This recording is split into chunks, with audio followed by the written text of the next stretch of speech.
These long dog days of summer, I mean, we just made it through a heat wave. Mama was parched through this heat wave. I was hitting up Dunkin' every single day, and I will continue to probably for the rest of my days, but especially this summer. Dunkin' is helping everyone stay cool this summer with its lineup of refreshers. These drinks are packed with bold, fruity flavors and served ice cold. It's amazing. Dunkin' refreshers are the perfect afternoon pick-me-up. I like to start my morning with them personally, and then sometimes I go back for a second one because I'm just feeling crazy. They come in a variety of delicious flavors, including fan favorites mango pineapple and strawberry dragon fruit. And then for a limited time, there's black cherry and there's pink pineapple. I'm going to tell you something right now, and it's a bold claim, let me tell you, but I stand behind it. Pink pineapple will change your life. It is so good. It has me feeling like I'm sitting in a pool, resort side, just living, honey. It's so yummy. Try your favorite flavor with green tea, sparkling water, lemonade, or Dunkin's all-new limeade. I haven't tried the limeade yet, but I'm going to. Usually I get my drinks made with green tea and occasionally lemonade, but I do really like the green tea. Or if you don't want to build your own, try one of Dunkin's curated refreshers like the Cherry Lime Ricky or the Ultimate Pink Daydream. The Cherry Lime Ricky, scrumptious. I could drink like 3 of these a day. They're so freaking yummy.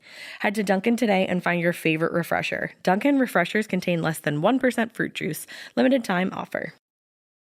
When it comes to online college, Southern New Hampshire University is so good, it's scary. Listen, the facts don't lie. SNHU has degree programs that fit your goals, online classes that fit your life, and real support at every step. And if that wasn't enough, they've got some of the lowest online tuition rates in the U.S. This is an airtight case, you guys. Visit snhu.edu/morbid to get started. That's snhu.edu/morbid. Chilling crime cases are mysterious, but finding coverage shouldn't be.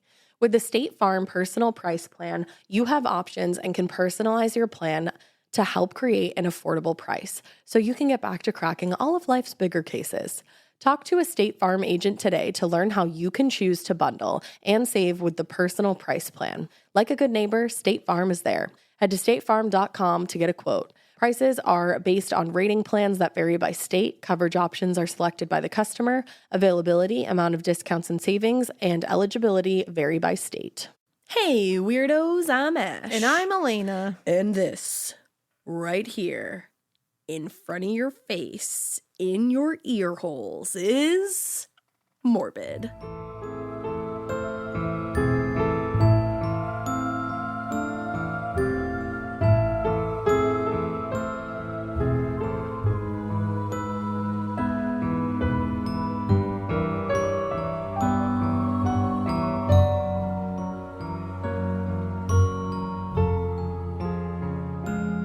You're wrong.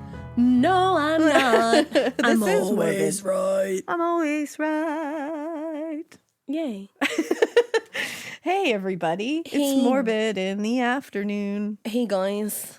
Yeah, we had a morning dealing with like some dicky people. Dealing with some fuck shit per usual. Dealing with some fuck shit. Not any of you. Don't worry about it. No, of course not. It was Never you know, that. Oh, sorry. but- I did just rip my sweatshirt string in my anger. in my anger. Rachel. But yeah, we were just dealing with some fuck shit. So it's going to be Morbid in the afternoon today because we meant to do this earlier, but then we got pissed off and we were like, I don't want to do an episode pissed off. Because my friends don't want to hear me when I'm pissed off. They want to hear me when I'm happy. Yeah. And guess what? We're happy because We are happy. Alaina found a new song on TikTok did. by the raddest girly that's ever graced this planet. Guys. Her style is unmatched. It's unmatched. Her voice is a heathen, but like in the best way. Yeah. She is. Chinchilla music. And I Of think course. it's chinchilla_music. You might, if you are awesome, you might have already seen this sound come across your For You page on TikTok. And you are awesome, so you probably have. So but I feel like you've heard it, but if you haven't, go search it out. I'm not kidding you. This song, I think the full song doesn't come out until like April 21st, I think it is. Yeah. But she has been like promoting it with this snippet of it. Oh my God. It will. Every time she posts it, people are like, why am I feral right now? Like, it makes you just want to go like, fuck shit up. Like, catch us on April 21st, like, roaming around town, just screaming out the motherfucking sunroof. Do you know that about me? So good. That I love to like sing out the sunroof. It's my favorite thing ever. But Drew gets so mad at me. Usually it's because after a couple of drinks when we're on our way home from somewhere, and he's like, "Get your head in the sunroof, you idiot." He's like, "That's dangerous." He would never say that to me, but like. You know, but I want to sing this song out the sunroof. Hell yeah. We are going to blast that song in this studio. Every day. We're going to fuck shit up. You are covered in rainbows right now. In fact, may I take your photo? Of course you can. May I take your hat, sir? You wouldn't get that because you don't watch SpongeBob. Hold on, I have to smile for a photo. Excuse me, if you could please hold. You look so magical. So we got oh my god or I should say oh my god I'm so rainbow. Check you out. Oh, and Billy's in the photo, Billy Loomis. Of course. I'll post it. So Mikie got these new like window clings for our skylights because our skylights are always just like a menace. They're always bathing us in a very harsh light and we're always like ow ow ow. So Mikie was like, let me fix that. And he got these clings that make rainbows all over the room when the sun hits it. And it is so wondrous and magical and whimsical, and it makes me so happy. It's iconic. And now even when the light is coming in harshly, it doesn't feel harsh because it's like, well, it's a rainbow. Because it's a rainbow. So I mean, some people would be mad at that, but not me. But not the kind of people we want to hang out with. No. So doesn't matter. I'm about to go buy all the Bud Lights with the rainbows on them. I fucking love Dylan Mulvaney. Hell yeah. I don't even like beer, and I would literally go buy all of them. Exactly. The end. So there's that. Rainbows, Chinchilla Chin. Chinchilla Chin. What was it? Chinchilla music. Chinchilla music. And yeah, those are our recommendations for the day are rainbows and chinchilla music. And Bud Light. And Bud Light. And Bud regular too. I was gonna say it doesn't have to be light, I don't think. It's like the blue cans though. Are those the light ones? I don't know. Nor do I. Whatever, they support it. That's buy all the we rainbow care about. ones. Just buy the rainbow ones. Why the fuck not? What are you going to talk about today, bish? So we've hit some gnarly ones, some gnarly cases lately, and we've also got some lined up that are going to blow your socks off. So our anniversary is coming up. Our 5-year anniversary, and we've 5 got years. We got something planned. We have a couple things planned. And it's something a lot of people have asked for 5 full years. And Mama has been holding on to it, waiting for the right time. And this is the right time. But we've got even before that, we have some really gnarly, intense, pretty bleak cases, but ones that for sure need to be told. Of course. But we figured we would kind of do a quick little mind reset here. Yeah. This is still pretty gnarly, but like in a different way. Yeah. We wanted to do an episode about random curses. Yay. So do you ever just wake up and say, I want to hear about random curses? You know, who doesn't? And you know, the first one I will do has murder in it. It has ghost stories in it. It has a curse in it. It has apples in it. It's called multifaceted. Look it up. Yeah, but it's got several true crime elements to it, actually.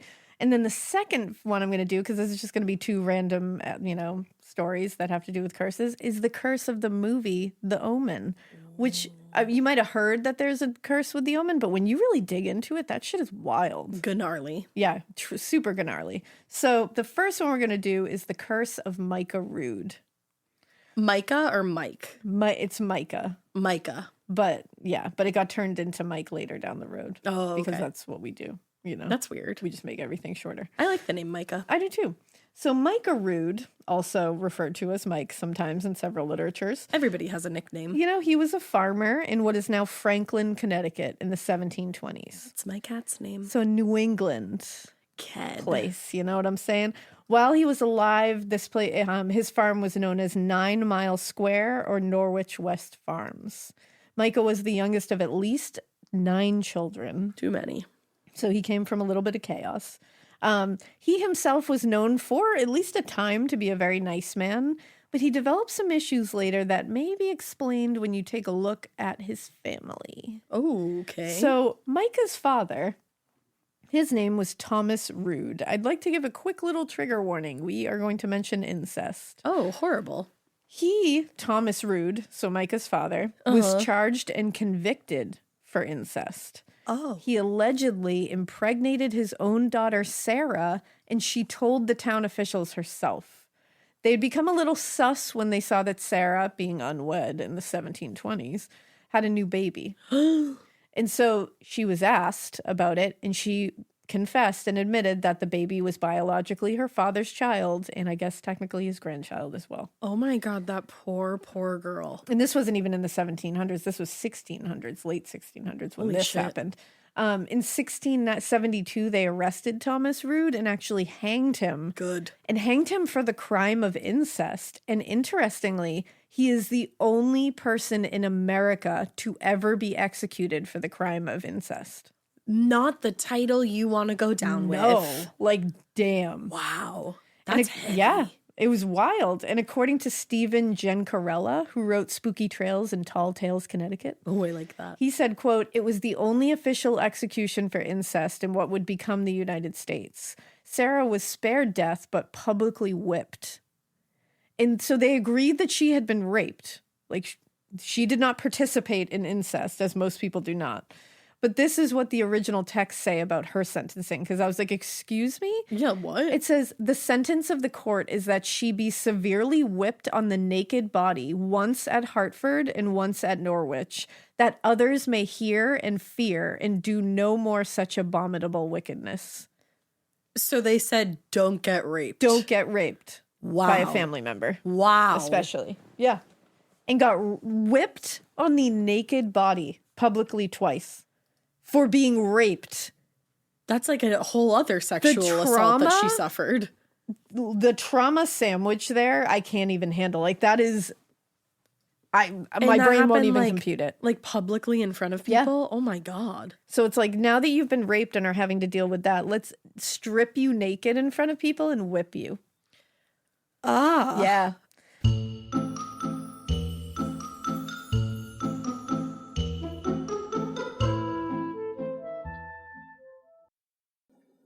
Getting paid twice a month doesn't mean money is scarce. It just feels that way. That feeling makes you do weird stuff, like putting things on a card you didn't need to. Earnin removes that feeling. With Earnin, you can access up to $150 per day of money you've already earned, plus up to $1,000 between paychecks. Standard transfers take 1 to 2 business days with no mandatory fees, and expedited transfers start at $3.99 and cap at $5.99. 5 million people are already on it, and honestly, it's wild it didn't exist sooner. Download Earnin on the App Store or Google Play, spelled like earning money without the G. Type in Morbid under podcast when you sign up. It'll really help the show. Earnin is a financial technology company, not a bank. Access limits are based on your earnings and risk factors. Standard cash outs take 1 to 2 business days with no mandatory fees. Expedited transfers available for a fee. Tips are voluntary and don't affect the service. Available in select states. Terms and restrictions apply. Visit earnin.com for full details. Chilling crime cases are mysterious, but finding coverage shouldn't be. With the State Farm Personal Price Plan, you have options and can personalize your plan to help create an affordable price so you can get back to cracking all of life's bigger cases. Talk to a State Farm agent today to learn how you can choose to bundle and save with the Personal Price Plan. Like a good neighbor, State Farm is there. Head to statefarm.com to get a quote. Prices are based on rating plans that vary by state. Coverage options are selected by the customer. Availability, amount of discounts and savings, and eligibility vary by state.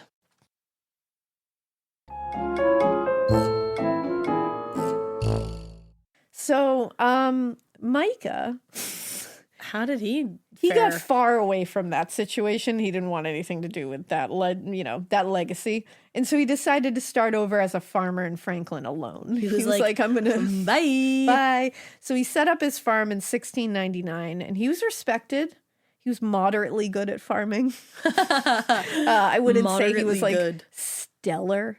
I wouldn't say he was going to win any blue ribbons. No. But like he wasn't as good as I am at keeping a houseplant alive. It's been a couple weeks. Which I will say I have done for a couple of weeks. And so I feel as though I can speak on this subject as a farmer myself. No. I planted this weekend and within 48 hours killed 2 hydrangea plants. I'm one to slaughter houseplants, but I'm doing really good. And mostly because John said he doesn't think I can keep one alive. So I'm like, now I'm a challenge accepted. I'm gonna prove it to you, motherfucker. And I'm doing good. Her name is Lisa Vanderpump, and she's thriving. Yeah. I also have one named Rupert Giles. He is also thriving. So fingers crossed, but everybody. Then, what's the other one? The other one I haven't named yet because He came to me a little worse for wear, so I'm gonna. He though, okay. We're gonna. It feels like a he. Billy I think. Loomis. Name it Billy Loomis. There you go, Billy Loomis. He's worse for wear. He came to us a little worse for wear. You know? Yeah. But back to Micah. He was moderately good, like I said. He was all right. Me too. And he was said to be someone who helped people. He was social. He gave people food and stuff from his farm. A good dude. Someone you want to have around. That's the story you hear. But then the other story. Oh, there's two. Is a bunch of people who say he was weird, strange, and mean. So either history has failed us here with a shitty game of telephone, or he just pissed off some people and they're loudly telling everybody about it. I was going to say, maybe. Yeah. I feel like that might be it. Maybe it just depends who you ask. Like, you can't please everyone. No, you can't. I mean, if you asked, like, about me, you'd get a lot of different viewpoints. So. I would say, she's grand. She's grand. But, like, I'm sure Micah is, like, dealing with the same fate. I mean, at one point, Micah, you know, he does something that, like, you really can't argue with, saying he's kind of a shitty person. But, like, we'll get there. Okay. So one thing that was not disputed by anyone was the fact that he may not have been the best all-around farmer or all-around human, but he had the greatest and most beautiful and thriving apple orchard in the galaxy. The galaxy? The galaxy. This one?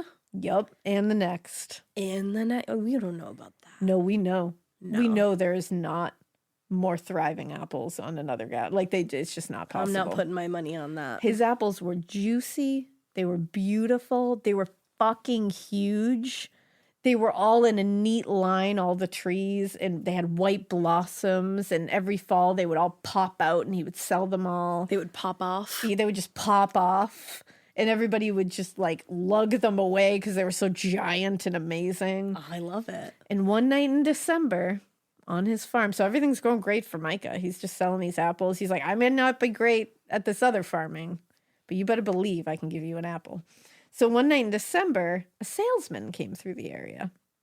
And he was like those kind of salesmen, like the one in Sabrina the Teenage Witch. I can always bring it back there. Always. When that salesman comes through the linen closet portal and sells Sabrina a tomorrow ball against her aunt's wishes. That one. It's just like that. Totally. He had everything. And he was even tomorrow balls? He had tomorrow balls. And he was a regular in that area. So he had sold a ton that week, and he had a lot of cash on him. So in those days, this was risky business. Yeah. If you just listened to our episode with Red Handed about Lavinia Fisher, you know that being a highwayman or a highway woman was like an actual thing back then. And any salesperson or merchant that was walking around with tons of cash was just like a giant bullseye on their head. I mean, it's risky business. So the risk of being robbed or worse was really high. But he was known there, so he felt safe. He had been there before. He somehow that night ended up like in or near Rood's farm, and no one is really sure how, but he ended up going inside the house. Okay. He must have been invited. Something happened. He liked apples. He wanted to get some. But then he went missing. Yeah. No one knew where he went. He never returned home. Search parties went out. And then there was a tip that came in saying that somebody had seen him in the Rood farm area. They searched the property. The salesman was found. They found him. I can tell by the look in your eye that that found man him. was. He was buried under an apple tree with his head shattered open and all of his money gone. Okay, that's not quite what I was expecting, but damn. Yeah. Of course, it's a very 1700s investigation followed. So everybody was invited to the crime scene by hand. Yeah, and everything was totally fine, very up to standards. Oh, man. Micah was definitely the prime suspect since it was his farm and he was the only one there. That makes sense. But he denied, and they couldn't really gather any more physical evidence other than the body being found under a tree on his property. So they had to let it go for the time being. Oh, my God. So even though this guy was found buried under an apple tree with his head smashed open. Yeah, and all his money gone. There was really nothing that could tie it directly to Micah. The apples. That's that. It was like, the there's apples. really nothing. So he was just kind of let go. And spring came. His trees thrived again. Wow. But one tree came back completely different this time around. It was the tree the body of the salesman was found under. And it came back with bright red blossoms. And remember, I said he would get these bright white blossoms everywhere. As if that wasn't strange enough, once harvest time came at the end of the summer, huge yellow apples grew. And when they were cut open, they contained a red circle in the center that looked like a stain of blood. Do not eat those apples. All the apples on that one tree had this, and no others in the orchard did. That's strange. Like a totally different kind of apples. And after this, so he found this and he knew. So after this, he started to lose it. He was like the suddenly, telltale heart. It is. It's very much like that. So everybody said his demeanor completely switched out of nowhere. He was depressed. He withdrew from everyone. He never came into town, and people near his farm said he would just scream late into the night alone and pace around and around all evening. I want to start doing that, like, just to see what people do. Just to see if people are like, she just screams at night alone. Maybe that would be a cool legacy. Yeah, I think it would. But he wouldn't eat or tend to his farm, and everything just completely died. He let everything go. But that one tree? Everything except that red apple tree. Oh my God. Every season it came back, even though he didn't tend to it. Bitch. There is a story in Legends, Lore, and Secrets of New England by Thomas D'Agostino and Arlene Nicholson. And it says he told a few townspeople that he was being haunted by a ghost. And he said that it attacked him anytime he tried to work on his farm. Oh. So people think it was the ghost of the salesman back for revenge. And it also says there's a story of one season, a young boy stealing apples from that red tree. And when Micah caught him, he told him to take the entire tree of apples because he was so frightened of it. And he wanted them gone. He was like, just take them all. Wow. And the boy was like, no, I was just like, I'm sorry, I stole one. He was like, no, I want you to take all of them. I don't want them. Did you know and terrified that the boy just ran was? away. He was like, no, I'm not going to. Yeah, it's insane. So he continued to deteriorate. And at the end of his life, the townspeople believed he had either been falsely accused of murdering the salesman, which that is a possibility. Yeah. And that the body had been placed under the tree by someone, the killer, to frame him, or that he had done it and lived a life of guilt being haunted. What do you think? I don't know, because it sounds like Micah wasn't a bad guy, so it is a little strange that he would suddenly lash out. Right. But I don't know. That tree was definitely the symbol of whatever had happened here. And the people of the town did come together when he became too frail to take care of himself in his old age. And they paid 2 shillings to volunteers to watch over him for 2 days at a time. So to me, it feels like the community kind of believed he didn't do it and that he was falsely accused. I don't think they would be going through this trouble if they thought he just killed a salesman in cold blood. Yeah, they're not going to buried him under an apple tree. Anywhere near him. Yeah, so to me, I'm like, that's some good community right there. Yeah. Especially since there is a possibility he was a brutal murderer. Totally. But I would love to believe he isn't. So, I kind of believe he's not. And he ended up dying in December of 1728, looking over that red apple tree. He was sitting in his chair looking out over it. That's so sad. What's crazier is that tree stood and thrived until 1938. What? And it was blown over by a hurricane. That's how it was finally gone. But before, it was still up, 1930s. And people were still eating the apples? Yeah. And people took pieces of the branches and tried to replicate the apples, but they never could. And there are some legends that say there are traces of red in some of these strains, though, and especially in the Franklin, Connecticut area. That's so interesting. And they would call them like Mike's apples or Micah's apples. I want to go apple picking next year in this area and find one of those apples. Until I find one of those apples. And there is a movie on Prime right now. I don't know if you can still get it on Prime, but I saw that it was on there, called The Curse of Micah Rood. And it's from 2014, and it's about this whole story. Oh, shit. Yeah. So there is a curse in the apples. If you find the apple, I don't know exactly what happens to you, that you can't say. I think it was more Micah's curse than anybody else's. But I don't know. I both want to believe that he was falsely accused, and I don't want to because I feel bad. Agreed. It's like that would suck if his whole life was him being like not a murderer, but being treated like one. I feel like the thing would be, did he come into like a lot of new things after that salesman was killed? Like, did he spend the money? That's the thing. It's like, was that the reason? Right. Or did he just kill this guy? But all his money was gone. So I know. I'm like, that seems to be the motive. Yeah, I don't know. It's very strange. It is. It makes a lot more sense to me to be honest, that like some highwayman or highwaymen found this guy on his way, robbed him, killed him, and then buried him under the tree thinking no one would find him. Yeah, that makes more sense to me too than Micah just like randomly snapping and killing this one man who is well known in town too. That's the other thing. And it's like, if I know Micah, right, I don't think he did this. That's exactly how I feel. Like, despite him coming from a father that was like, whoa, that was executed as the first person for getting executed for incest charges. Some people's parents are fucking terrible and they're great, that's the thing. You know, it's like, you know, and they're great. You know what I mean?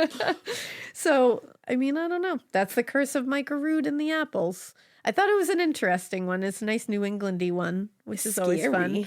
But the next one I'm going to talk about, because I want to watch this movie, essentially, is The Omen. You know, I've never seen it. You should. It's a great movie. It's a really, really great horror film. What year did it come out? In 1976. Okay, never mind. Yeah, so there was like a remake that came out. Yeah, there was remakes for sure. Yeah, one of the remakes came out when I was little, and I remember being fucking terrified of the preview and like crying about it. I saw that remake, I think, with my ex-boyfriend in the theater. Terrible. Yeah. Was it good? It was good. But the original movie, one, no one can beat the the movie was religious like scary movies to me are like the scariest, and you always say that too. Yeah, I feel like that whenever you bring religion into a horror movie, it just brings an element of like uncomfortability to it, no matter what. And uncomfortability in like the best way for me. Like I love it because it scares me on a whole different level. It's so funny because I agree with the latter part of that. It scares me on a whole different level, but to a level that I don't want to be scared on. Oh yeah, you don't like it. I love it. And it's weird because I'm not like, I mean, we all know like neither of us are very religious at all. I was going to say very. But it still scares me. Yeah, it scares me because like it usually when they use it in a horror movie, it's used in a really fucked up way. It's just everything that they'll do, like the scene in Hellraiser when he's in the church. I love that scene. And he like does the fake stigmata kind of thing. Yeah. I love that scene because scary. It is so uncomfortable. It's like such a wildly, I don't know what it is about it. I don't know. I think maybe it's because I feel the same as like paranormal movies. Like it's just like it's unknown to me. It is, and I don't want to fuck with it. And it's very like there's a lot to it. Layered. That's the thing. Yeah. Because, like, I don't care what you practice religious-wise. Like, I don't give a shit as long as you're not hurting anybody. You're literally about to say the same thing. That's how I feel like. So that this isn't to be like, you know, a knock on religion. Not at all. I literally don't give a shit. But because I'm not religious, I think it does make me uncomfortable in like a scary way when I watch it. I don't know what it is. It freaks me the fuck out. Also, did anyone see Ghost release an EP? Of course I did, because I essentially live with you. And it was so good. The whole like story that you were telling me, like behind the video that they released. Yeah, it was like cool. Yeah, they did. Go watch the video because it's wild. Ghost fans. But Ghost fans, go watch the video, like everyone else don't. But I'm just kidding.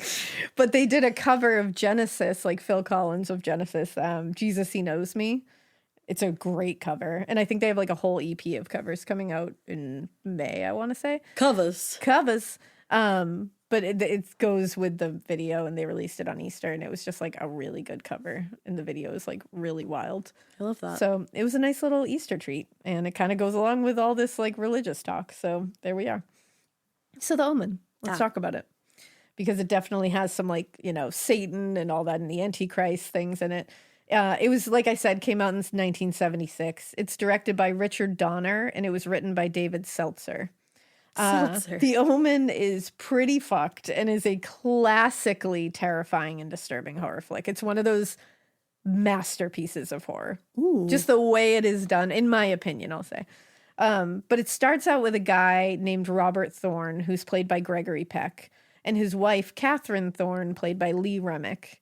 They're in Rome and about to give birth to a little boy when things go horribly wrong, and the baby is actually born deceased. Oh. So obviously Robert is distraught, and he has to be the one to tell his wife this. Oh, she God. doesn't know. But before he can do that, the hospital chaplain comes in and is like, hey, A baby has just been born a few doors down, and the mother died during childbirth. He's like, I'll take it. You should just take this baby and just tell your wife it's yours. Easy peasy. Like, nothing can go wrong with this. I think That's why this fine. all went wrong. That's fucked. Truly. That's called kidnapping, and it's a crime. And I love it because Robert's like, that sounds great. What luck. Like, he's just like, all right, let's go. Men. And he does. And they name this boy Damien and Jesus. They don't name him Jesus. I mean, like, Damien, and I say, and like, also Jesus. I'm saying, like, whoa, Jesus. And I say Jesus with, like, a G-E-E-Z-U-S, just in case you're wondering.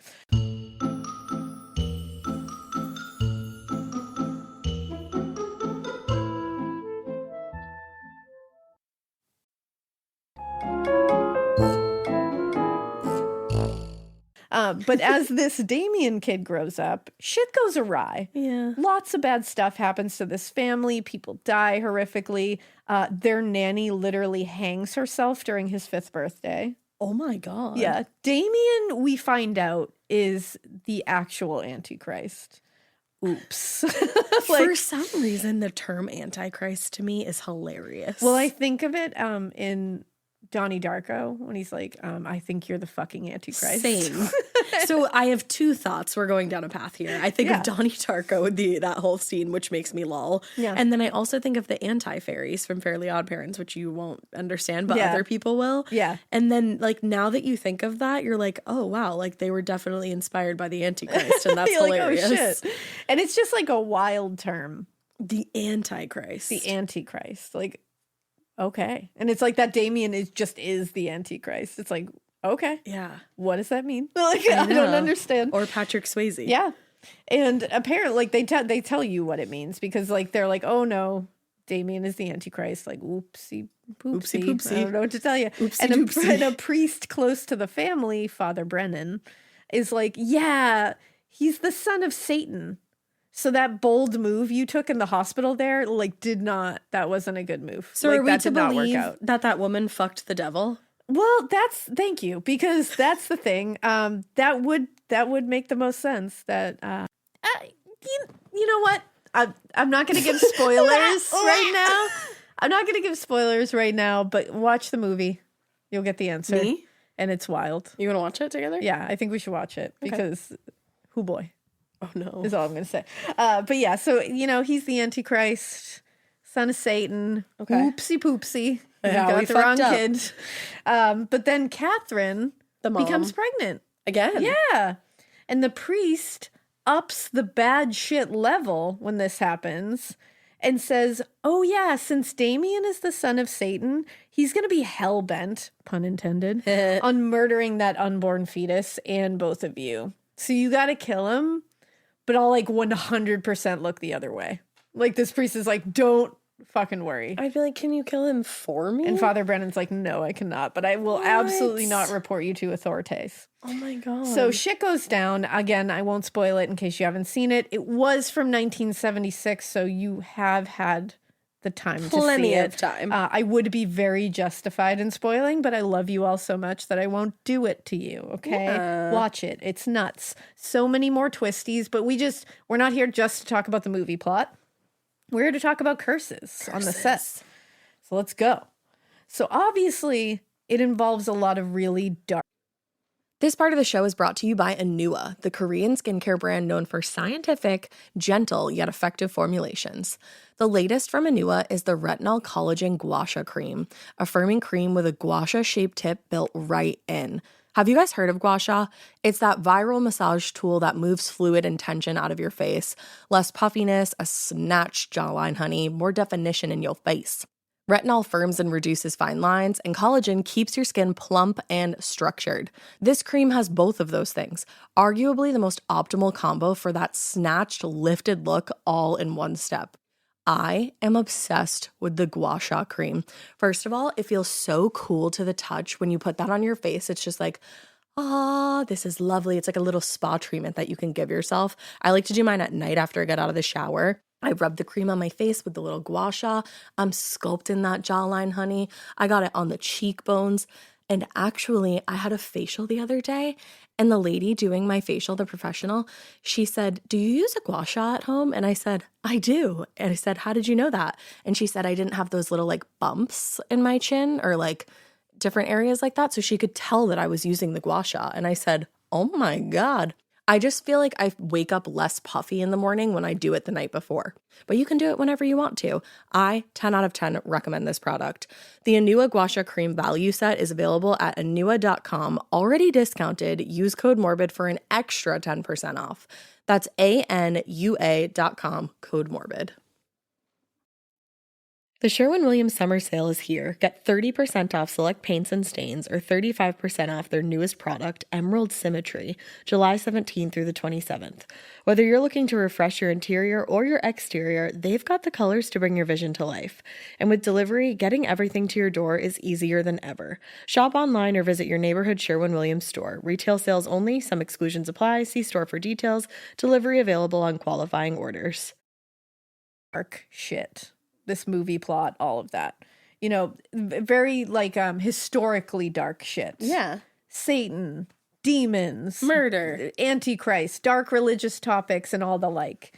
So right away, everyone making this film was like a little weary that they may be messing with some forces that like could potentially be dangerous. So that's the thing. Like, yeah.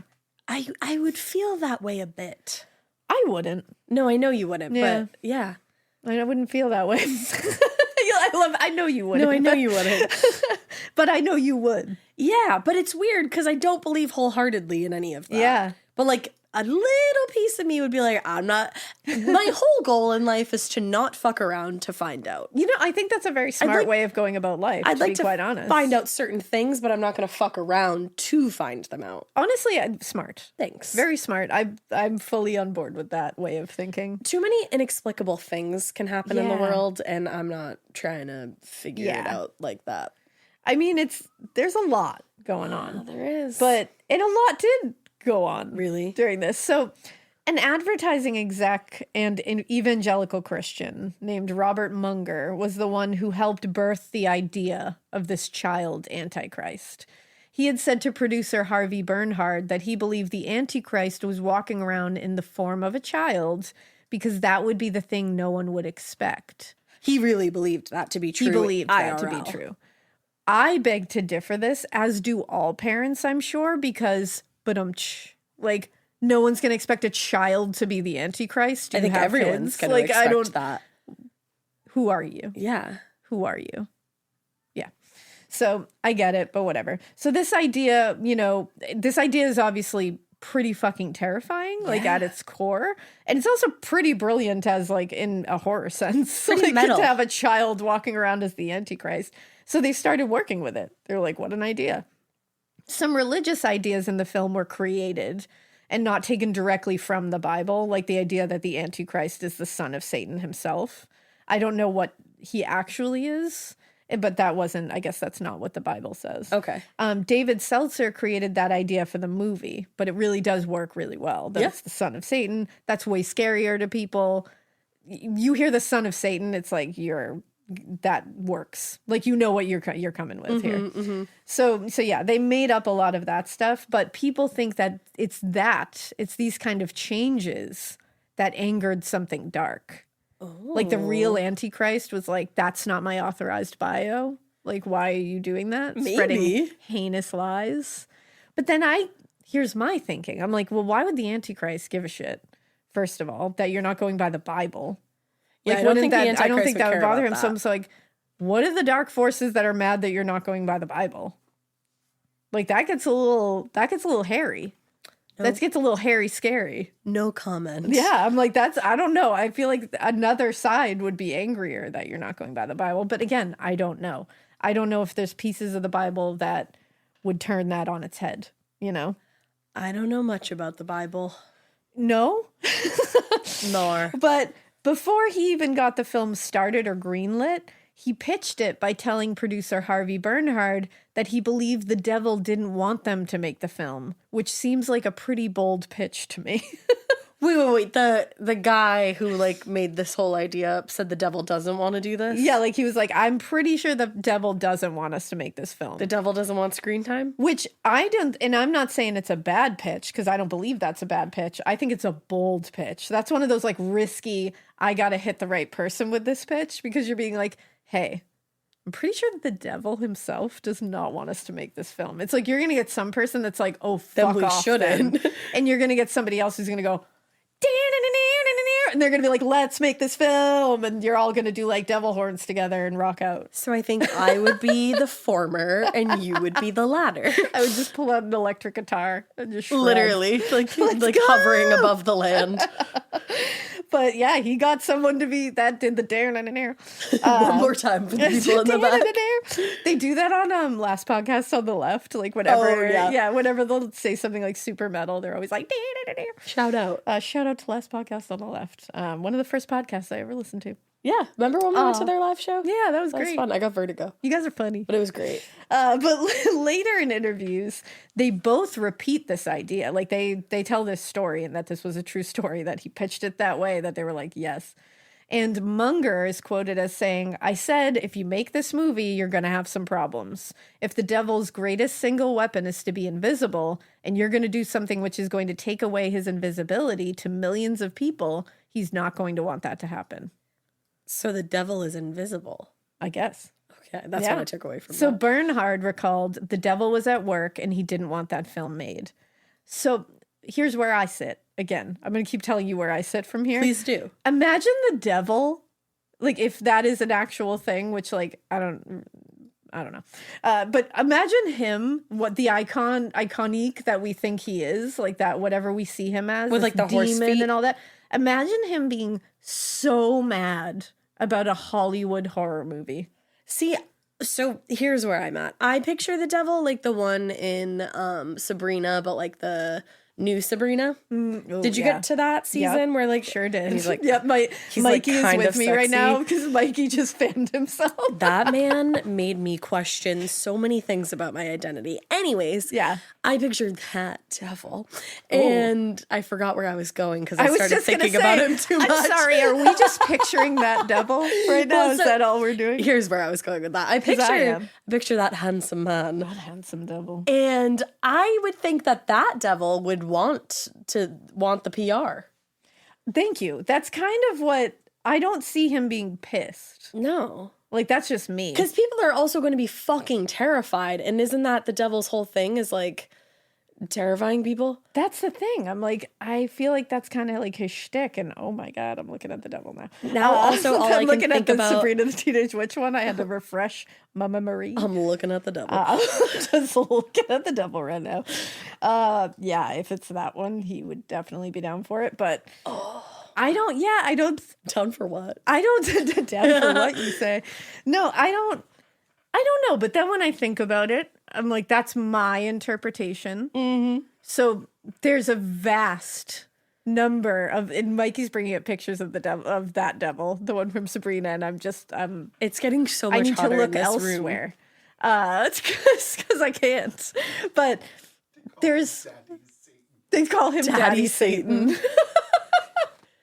But yeah, watch that show, by the way. That's a great show. Also now all I R.I.P. can to that show. I know, what the fuck. All I can hear in my head right now is that Jack Black song where it's like Oh my God, the Tenacious D song. Yes. Does that stand for devil? Tenacious devil? I have no idea. But either way, I was going to say, Sorry. there's several different ways to interpret the devil, whether he exists, how he exists, who he is, what his beliefs are, what his motivation is, what his personality is. This is just mine. You probably do have a different interpretation because we're all different here. And that's okay. And maybe your devil that you're thinking of, I mean, and it doesn't have to be your devil, just the devil you think about. Doesn't want the maybe PR. he doesn't want the PR. Maybe he does want to be invisible. So I think my idea of it that he wouldn't give a shit about a Hollywood horror film. I feel like that's small potatoes to a demon, to the devil TM. but maybe your demon does. So I'm not here to stomp on your idea here, but that's just how I feel. We digress. So filming is about to begin in London, and the cast is heading onto set, and shit already is going really awry. And this is the part where when you enter into this, you're like, okay, yeah, curse like the devil. What are you talking about? Shut up.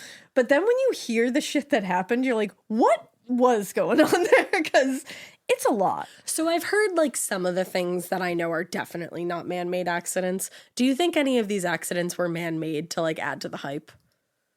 Honestly, I don't know if I can come up with one that is man-made. A lot of these are too big and too out of everyone's hands. Okay. For them to happen, and you'll see why. So Gregory Peck was on his way into London to begin filming, and the plane he was on was struck by lightning. So that's not man-made. No. And now I looked into it, and according to Scientific American, each airplane in the U.S. commercial air fleet is struck by lightning at least once a year. Remember when it happened to Miley Cyrus? It did. Now, usually these strikes are light and not really noticed that much. Don't do a bunch of damage. They used to, but they definitely don't anymore. It happens once a year to each plane on average, but December 8th, 1963, a commercial airliner crashed as a direct result of being struck by lightning. Oh, that's terrifying. That was in 63, remember, before they put in a bunch of different shit, which I will talk about, that has made that so it won't happen again usually. But it was Pan American World Airways Flight 214, and it was a Boeing 707. The flight was going from San Juan, Puerto Rico to Baltimore, Maryland, and then it was taking off from Maryland and going to Philadelphia. So the plane took off from Puerto Rico, got to Baltimore. Then as it was going from Baltimore to Philadelphia, the plane exploded and went down with 73 passengers and 8 crew members on board. Oh my God. And the last words they heard over the black box was Mayday, Mayday, Mayday, Clipper 214 out of control. Here we go.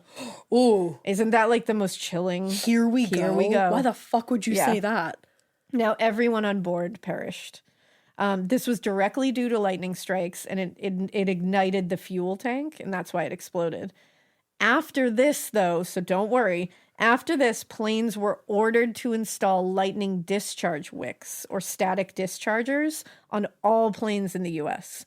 This basically, what these are they're on the wings, and they allow the excess electrons of built-up static energy to have a pathway back into the atmosphere, so they don't build up and say ignite a plane's fuel tank. Like they get shot out into the atmosphere. So it's like a way to like ground it and send it somewhere else, kind of thing. And they work. Okay. Like they've tested them out. They work. That's how it works. Thank you for that. Yeah. So just wanted to like detour on that because whoa, scary. So shortly after this, within days, writer David Seltzer's plane also was hit by lightning. He said it was the roughest 5 minutes I've ever had on an airliner. I am self-flagellating my fear of flying, but you usually are. This is all in the name of content for you because I love you. Wow. So if you've ever doubted doing it.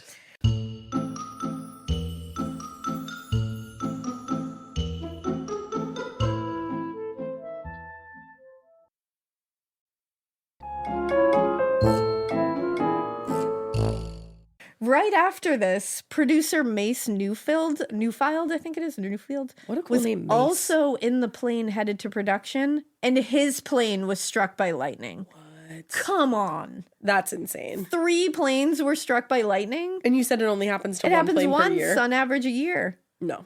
So Harvey Bernhard was almost struck by lightning while standing on the ground while filming on location in Rome once production began. Too much lightning. Yeah. And it was literally right next to him. See, that's why. These are a little weird. Like, how do you not think, like, something had to have been at work here? Something, yeah. Right? Like, don't you believe that? That's like smiting. But, like I smite you with these like, you bolts. believe that something was at work, right? Something weird is happening here. I don't know what. I can't put my little finger on it. But, but you know, something is wrong here. I believe a lot in energy. There you go. So it's bad energy. Maybe that's what it is. You're talking about like a whole ass kid being born. That's a whole ass kid. Like gonna kill the mom. I'm gonna kill my mom. I'm gonna kill my dad. That's him. My God. That's literally him. That's Damien. Sit down and have a juice box, bud. Yeah, and you know. It did have some bad energy going into production because they were immediately setting this up as like the devil doesn't want this. So they were setting the bad energy from the start. Yeah, not manifesting properly. Now, Harvey Bernhard was so stressed that he began wearing a crucifix on set. I might also do the same. I would not. But he said, Elena's like upside down, maybe. But he said, quote, I wasn't about to take any chances, which I get. The devil was at work and he didn't want that film made. We were dealing in areas we didn't know about. And later on in the picture, it got worse, worse, and worse. Oh my God. So, like, I get it. You know, like, you're not going to take any chances. You might as well throw a crucifix around your neck. It's crazy that this movie, like happened. Was completed. I know. There was a private plane that was rented for production because they were using it for, like, overhead scenes. Sure. And during production, like during filming, somebody else rented this plane. Like they chartered it while they weren't using it. Upon takeoff, the engine was hit by a flock of birds, caused the engines to fail, and the plane crashed onto the end of the runway, skidded into the road, and hit a car. Oh my God. Everyone on board and in the car was killed. Yeah. This is true. This much is true. But in some sources, and I don't know if this is true. I can't verify this. It's just in some sources. Sure. They say the car was carrying the pilot's wife and 2 children. I think hope that is not. That's way too over the top. Yeah. They do cite it in some sources, but I want to be clear, I found nothing to verify this. okay. Yeah. Sometimes, but you will read that in some sources. That's why I want to let you know, like, I couldn't find something to verify it. If you can, then that's even worse. But and if you can't, I'm like, like it's already bad enough that everybody on That's the board died thing. and everyone in the car died. Thank You don't need you. to make it worse. thank you, because I'm literally like, you don't need to make that Like, I already- scarier and more traumatizing. Like, people died. Yeah, like That's- I'm already upset. Yeah, I'm upset. So that happened. Holy shit. Apparently, I think it was Peck who was supposed to be renting one of the planes too. And it might have been that actual plane, and he ended up not renting it that day or using it that day to do something, and it crashed. Wow. And he was supposed to be on it. There was also an animal trainer who was on set because there's a scene with Rottweilers where Peck's character is chased and attacked in a cemetery by really angry, vicious dogs. Hellhounds, if you will.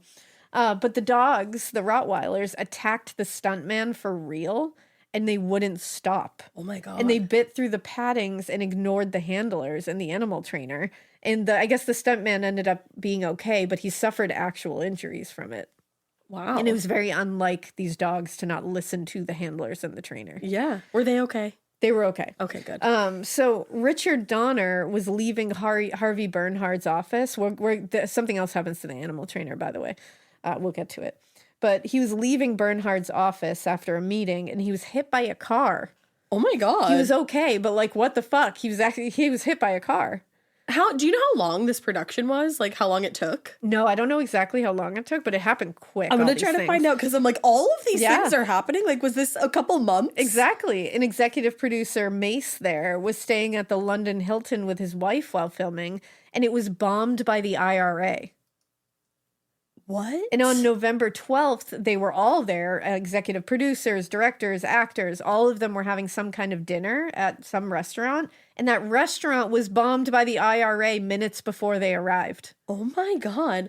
This is over an 11-week period. I was going to say, it was quick. 11 weeks. All crammed into this period. Oh my God. And now there's a scene, speaking of the animal trainer, there's a scene in the movie where they go to a zoo, and Damien's presence, just his presence there, makes all the animals like go crazy. They're all screaming, they're flipping out. That stresses me out. It's a really haunting and very scary scene. Yeah, it's it sounds really like good. it.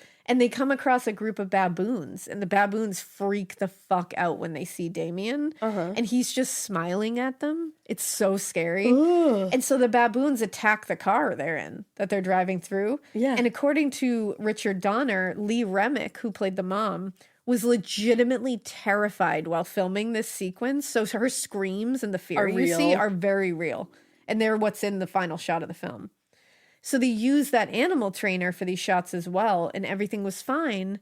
But the next day, that animal trainer was killed by tigers. What the fuck? Bernhard later said he was killed the day after we shot there. He was killed by a tiger. He grabbed him by the head and killed him instantly. Oh my God. Like, what the fuck? Too many freak accidents. And what's even worse is it didn't end after filming. So special effects supervisor John Richardson was responsible for a really infamous scene. It's a decapitation scene in the movie. This man is like really brutally beheaded by a sheet of glass sliding off the back of a truck. It's very Final Destination-esque. Yeah. It's really brutal. Getting scared is one thing. Getting a thrill is, well, you want more of those in your life. The Genesis GV70 is built to thrill, baby. A thrilling yet elegant design always makes driving the GV70 an exciting adventure. Its powerful athletic stance screams performance and turns heads. Everybody's looking at you, girl, or boy, or whoever. Command the road and experience a class-leading standard 300 horsepower. Oh my God. Plus, discover the different dynamic drive modes for all different terrains. Choose between the different terrain modes for whatever road conditions you may encounter. The Genesis GV70's award-winning technology and performance lets you drive with comfort and drive with confidence all at the same time. It's an exciting SUV with intuitive tech that can make your ride smooth even when the road isn't. And its blind spot cameras allow you to see what's next to you. It's like having eyes on the side of your head. That's pretty iconic. Its performance, by the way, is measured not only in power, but in how it makes you feel confident, sexy. The Genesis GV70. Learn more at genesis.com and feel the GV70. The best summer pieces are the ones you end up wearing on repeat. Comfortable, versatile, and somehow right for almost every occasion.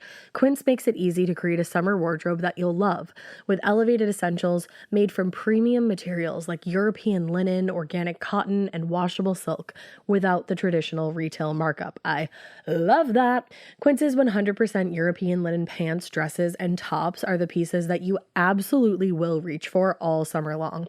I absolutely love their linen. I have so many pairs of their linen pants, which you can dress up or you can dress down in the summer. Like, say you're going to a nice dinner, you can pair it with like a silk shirt, a really cute necklace, some good, makeup and an updo. Or if you're just looking for a more casual look, you can do the linen pants with like a loose button-up shirt and you still look really chic, kind of like, I don't know, Diane Keaton vibes, I kind of think. Also, it's not just apparel.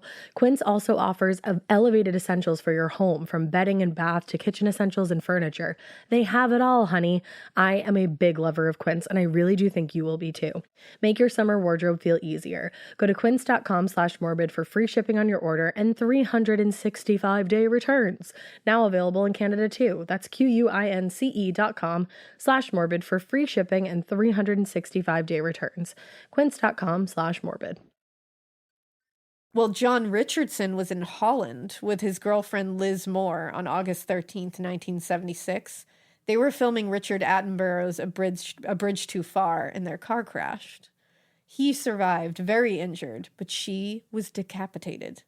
Stop. Now, really quickly, just because I looked into Liz, the girlfriend, the victim here, she was a really talented and really respected painter and sculptor. She designed and sculpted Star Child in Stanley Kubrick's 2001 Space Odyssey. Oh, wow. The nude furniture in A Clockwork Orange. The C-3PO suit in Star Wars. Oh, my God. And worked with another artist named Brian Muir, I think it is, to create the finalized version of the Stormtrooper helmets. Holy shit. She was only 32 years old when she was killed. Wow, imagine and she did what all she that could have shit. gone on to do. And killed by decapitation. That's terrifying. Now, allegedly, according to reports, he said he escaped from the vehicle and he saw a signpost, they were in Holland, pointing to the nearest town. And it was the town's name was Omen. And it was Ommen. Stop. And according to him, the kilometer marker where this was 66.6. I don't know what to say to that. Another crew member, a stunt person named Alf Joint, also went from working on stunts and working on the Omen. He went to the Richard Attenborough's A Bridge Too Far too, so they both went over to that. He had an accident almost immediately as well.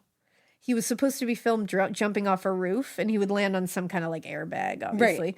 He fell from the roof really strangely, according to all witnesses, and somehow missed the airbag. He ended up critical in the hospital. Luckily, he did recover, but when he woke up, he said everyone said he was absolutely adamant. He said, "I was pushed off that roof." Ooh, I just got all the motherfucking chills. And the way he fell, everyone was like, that was not a stuntman fall. That wasn't a stuntman fall. He was awkward. It was like he wasn't ready for it. But he was Like someone had pushed him and he wasn't ready to do an actual fall. Like a safe fall. Oh no. They said it was like super awkward and strange how he fell. And he was like, I was 100% pushed. I felt it. And he's and like, he was that's up there why it looked that alone? way. Yeah. Fuck that. No, and Fuck that. And to end it all out, the kid who played Damon, Harvey Stevens, he disappeared for years after. He's a terrifying looking child. And the crew of the documentary about this curse had to hire a private detective to search him down because they thought he was dead or missing. What? Then when they talk to him, he won't speak about the curse. Literally will not say a word. You can't get him to open up about it. What? Yeah. Which I'm like, is that like, what is that? Could that be that you are like playing into it? Because like, good on you. I would play the fuck into that if I could, but like, damn. I would not play into that. Like, ever. that's why it's so like, no. Because look, we're talking about it. Well, yeah, but have people being like, what is going on? Oh, fuck, dude. That's why I say a lot of those are not like man-made things. They're like None of bombings those. of the IRA. They're like planes crashing. They're lightning hitting planes. There's people getting in like weird, strange accidents. Like, yeah, sure, there are coincidences, but not that many. And that's the thing. A lot of the people involved in this production were like, yeah, in the beginning, when you like hear about it, you're like, sure. Yeah, okay. Like you can kind of explain away some things, but they're like, as it goes, you just stop being able to explain. Like, how can you have that much bad luck? I'm not well, bitch. I am not well, bitch. But I think it's an interesting. I love a cursed movie set. Actually, Shudder for a while had like a whole series on cursed movies. Yeah, there's a lot of them. There's like Rosemary's Baby. There's Poltergeist. There's The Exorcist. The Exorcist. And again, a lot of them are like religion or like Satan based kind of thing. But I think it's one of those things. I don't know. Maybe. I mean, religion is one of the oldest things in the world. You know, like so. It's like maybe you're just messing with. Maybe it doesn't even necessarily have to do with like, the devil and stuff like that. It's like you're messing with something ancient that you don't understand. An ancient force that none of us understand. Maybe. Like maybe it's something to do with that. I don't know. Who am I? I feel like I'm going to be very creeped out the next couple of days. Whenever we talk that. Yeah, I know, me too. Because I love that feeling, but like I also hate it at the same time. Yeah. Oh, the end of my hallway is going to freak me out. Lately, I've been freaked out by the end of my hallway. Ooh. Yeah. You might want to like clear that. Yeah. Clear that out. Yeah, it's my spare bedroom too. So. Oh, yeah. Clear that out. Yeah, definitely. You don't want that being funky. I think it's just because, honestly, there's a lot of laundry in there. Then that's bad energy. You're like, I just don't want to fold it. So that's the bad energy. No, that's why I'm freaked out. It's dirty laundry. It's like a couple of hampers full of laundry that I need to get done. So maybe that's it. That would freak me out too. I fucking hate laundry. Yeah, that's wild. It's bad vibes. That's bad vibes. It bad stinky vibes. It's bad stinky vibes. Oh man, creepy. We love a haunted movie, which these are and there's a lot of actual death involved here, so it's true crime. It's got the true crimey element. We should make this a series, and like if you guys know of any cursed movies that you want us to look into, like cursed movies, cursed TV shows, cursed Broadway shows, cursed productions. There you go, because that might be kind of fun to look into. Totally, I love a good curse. Every once in a while, we need a little. I don't want to be cursed. No, I also don't. I like to look into a curse. But they are very Let me speak clearly with intent. Give the universe the right words. Yeah. But right. And go listen to Ghost's new, cover single, because it's great. I heard it. You're going to hear it a lot. So, what? So there you go. But yeah, I hope everybody had a good weekend and watched The Omen. And we hope you keep listening. And we hope you keep it weird. But not so weird that you're the Antichrist, or maybe do keep it that weird. Just up to your preference. Yeah, whatever you want to do, man. Keep it that weird. Keep it your kind of weird.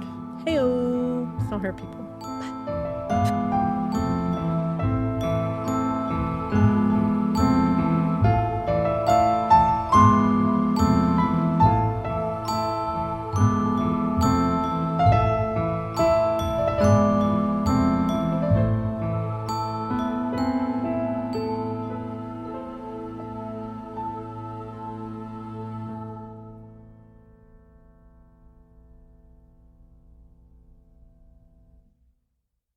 You wouldn't take financial advice from a 72 hours in a single day alpha influencer, would you? Same goes if you're in a car accident or any accident. Who you choose matters. That's why Morgan & Morgan exists. They're the largest injury law firm in America, and they've built a reputation by actually winning cases, not just talking about it. Over 1,000 lawyers across all 50 states and $30 billion recovered. Injured? Go to forthepeople.com/podcast. That's forthepeople.com/podcast. In the U.S., there's a break-in every 26 seconds. But when intruders step near, Simply Safe Home Security steps up. Stop. This is Simply Safe. Police are on the way. Using AI alerts, U.S.-based live agents help deter break-ins. Simply Safe, no long-term contracts. Save 50% on your new system with professional monitoring at simplysafe.com/SXM or with promo code SXM. Outdoor deterrence requires a Simply Safe Active Guard outdoor protection plan starting at $49.99 a month. Visit simplysafe.com/licenses for alarm license information. Tennessee 2012.